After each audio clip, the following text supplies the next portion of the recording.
Enough with the quail sauce. Get me the meat and give it to me raw. Yeah. Welcome to Voice of the Fat Mantis. I, of course, was just quoting Durin as he's basically saying, stop beating around the bush, elf. Give me the straight talk. I just want to hear what you're trying to tell me. And I feel that. I mean, I'm tired of the elves just meandering around, taking their sweet time.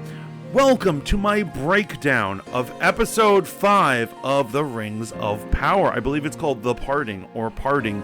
It has to do with traveling and moving on, and it has a lot to do with the men of Numenor. A lot of cool things happen in this episode. It's not the greatest episode that ever landed, but it certainly isn't the worst. The most annoying thing is that the storyline of the humans in Numenor just simply likes to take its time. It does not cut to the chase. It doesn't, ironically, give us the meat. It's all quail sauce. Get in your damn boat and go fight. There's very little interesting that happened on that aspect, but when we get down to it, I'm going to break this down character story by character story. Now, before we go any further, I'm going to have to ask you to like, share, and subscribe to Voice of the Fat Mantis so we can keep getting videos on the Rings of Power. Trust me, they're not got haterade videos, not like these other guys.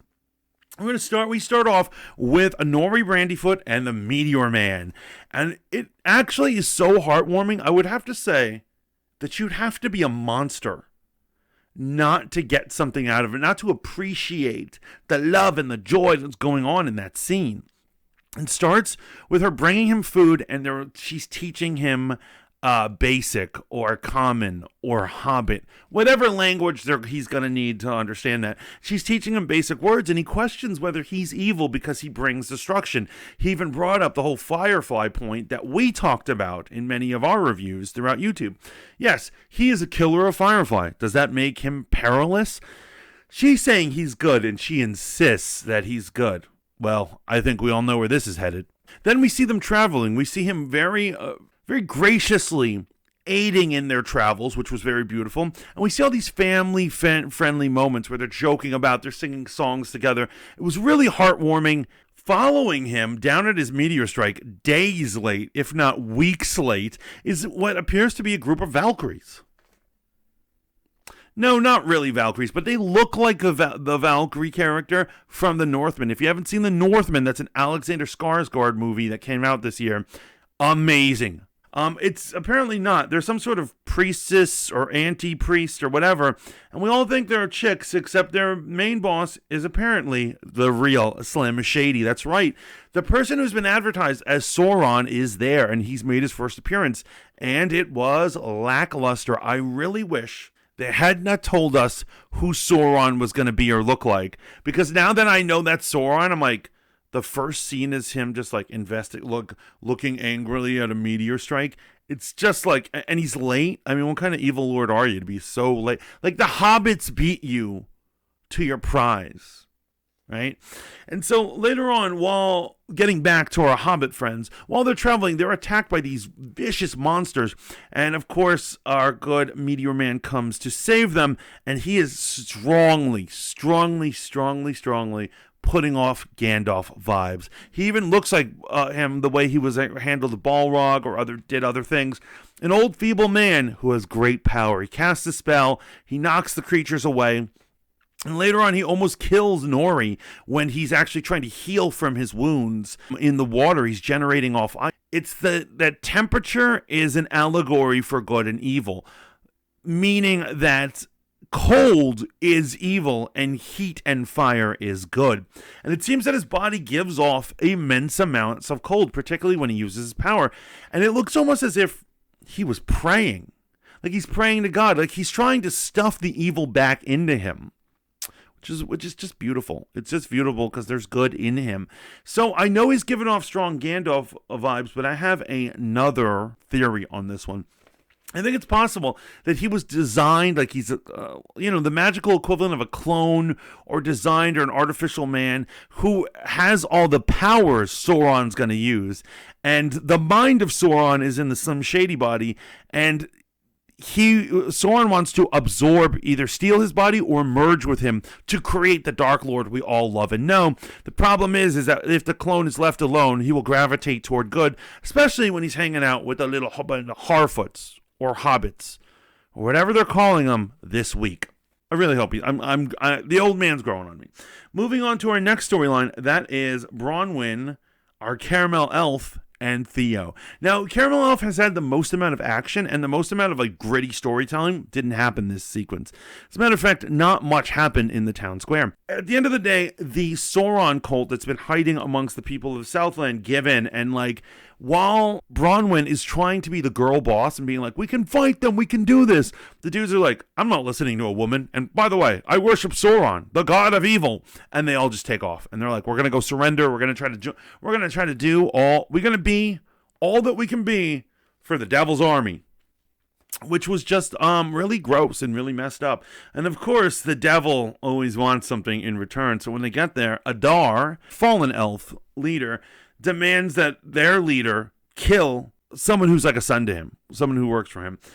We don't know if that ever takes place. We don't know how it goes down, but I bet he did. I bet he slit that kid's throat ear to ear, and they just can't put it on Amazon Prime, and I'm all there for it, man. These evil fools, they are going to get theirs. Can't wait for that.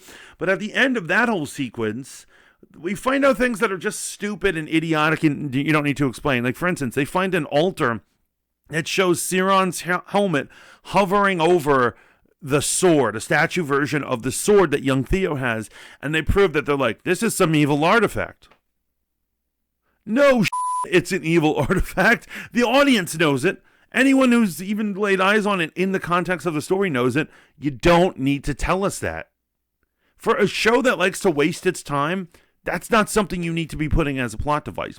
Finally, at the end of the tale, the orcs decide to march on what's left of the people of the Southlands. They have their flimsy walls and almost no warriors. So, this is going to get ugly. Next, we're going to move on to Galadriel and the humans. Now, I've already talked about how boring they are, so I've already kind of addressed that, but I want to address something else.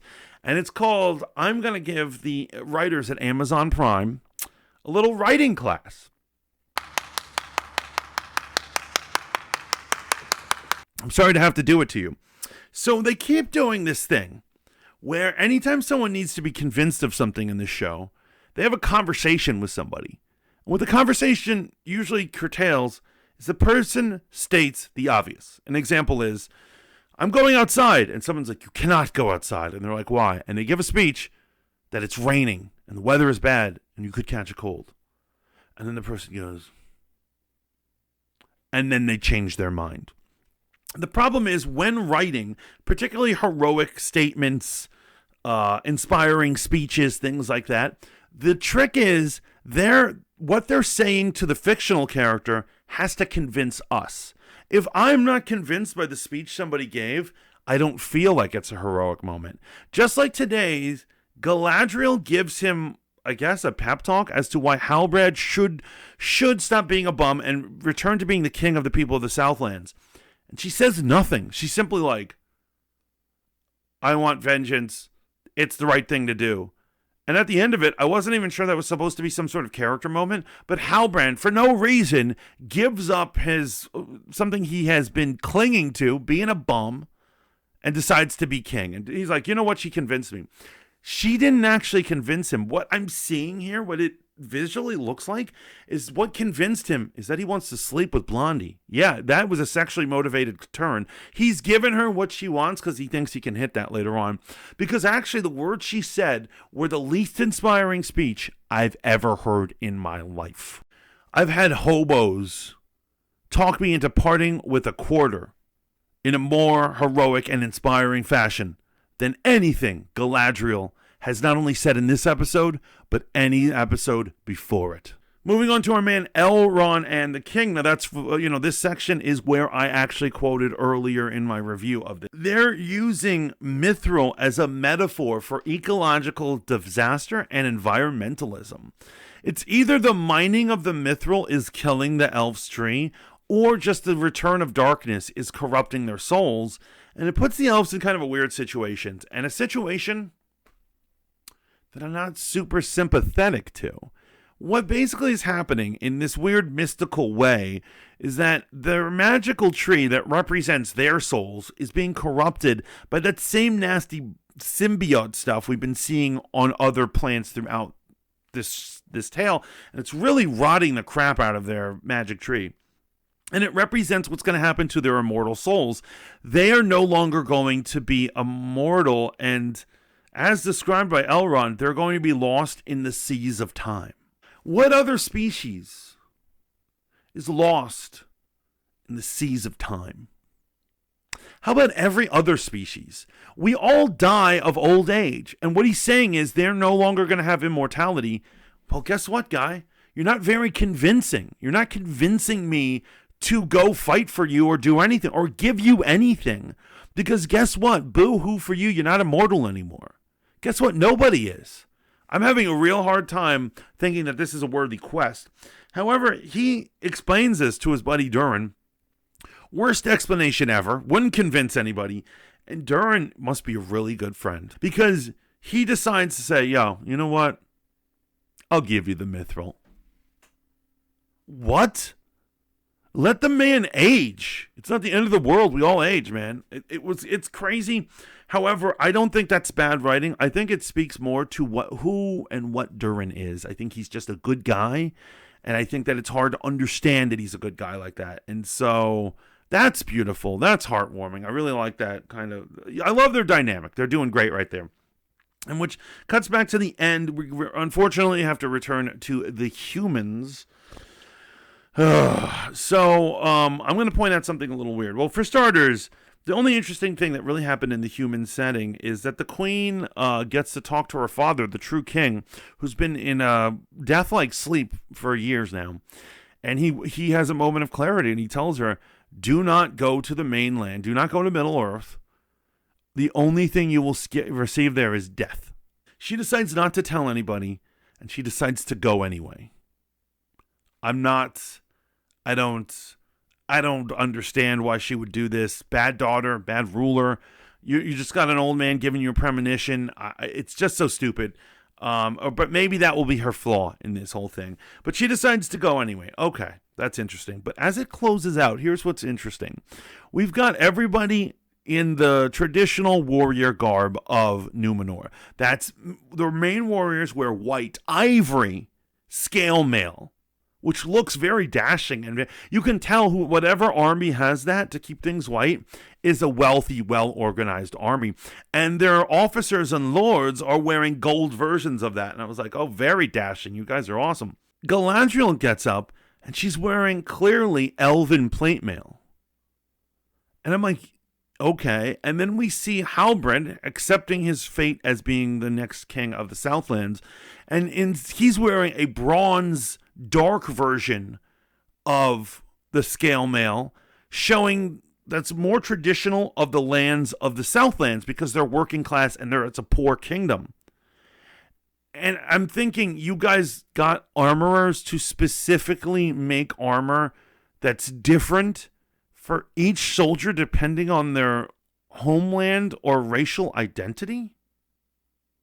I know it's a nitpick. It has nothing to do with anything, but it's just a bizarre choice on their part. I'm not really sure why that was put in there. I don't know why are their armors looking different? I mean, wouldn't they just hand them the armor of their people that they have lying around that fits them? Like, it was weird. But remember, this show suffers from the burden of wealth. It has way too much money, and I honestly think that they want to just like blow money on. There are times I see shots that are so beautiful, and I'm like, there is no reason you spent money on the CGI for this fictional setting or anything just for this shot. You could have saved some money, bro. I like, be frugal, but I don't know. Maybe it's a Ponzi scheme. I don't know.